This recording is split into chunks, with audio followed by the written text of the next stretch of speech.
So good morning friends.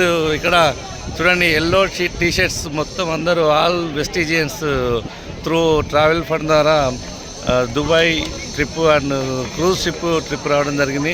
ఇందులో భాగంగా ఈరోజు థర్డ్ రోజు ఇందులో ఖతర్ కంట్రీ విజిట్ చేయడం జరిగింది. చూడండి ఇందులో ఎంత అద్భుతమైన కంట్రీ ఇది. సో ఒక్కొక్కటి బిల్డింగ్స్ నిజంగా చాలా మైండ్ బ్లోయింగ్.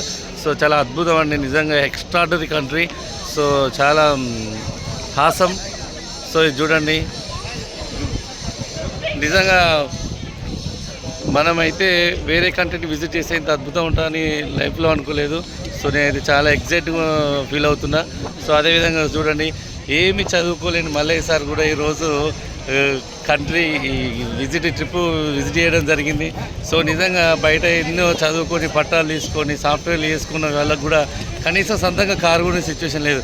అలాంటిది మల్లయ్య సార్ ఈరోజు మన వెస్టేజ్లో ఒక నెలకు 80,000 కాకుండా, ఒక బెలినో కారు కాకుండా ఈరోజు కంట్రీ విజిట్ చేయడం జరిగిందని సో సార్ మాటల్లో విన్నాం. Sir good morning leaders. So ఇది మనకు ట్రిప్ రావడం జరిగింది, దుబాయ్ ట్రిప్ కంపల్సరీ చేసుకొని దుబాయ్ నుంచి వెళ్ళి కంట్రీ ఇక్కడ మనకు దోకత్తర్ కూడా రావడం జరిగింది. ఇక్కడ బీచ్ ఏరియాలో ఉన్నాము. ఎంత గ్రాండ్గా ఉన్నదంటే అంత హ్యాపీగా ఉన్నది. కానీ ఇది నిజమా కాదా అన్నట్టు వేసుకోము, అంత ఫీలింగ్ ఉన్నది మాకు. కానీ ఇట్లా వేసుకోము బాగా ఇంకా ఎంజాయ్ చేయాలి, ఇంకా ఆలోచన వస్తుంది. కానీ ఇంతవరకు రావాలంటే రాలేము. కానీ ఇప్పుడు మన వెస్టేజ్ దారి ఇక్కడ దాకా రావడం జరిగింది. Thank you so much. Wish you health. మంచి నిర్ణయం తీసుకోండి ఫ్రెండ్స్, మీకు కూడా అవకాశం ఉంటుంది. Thank you so much.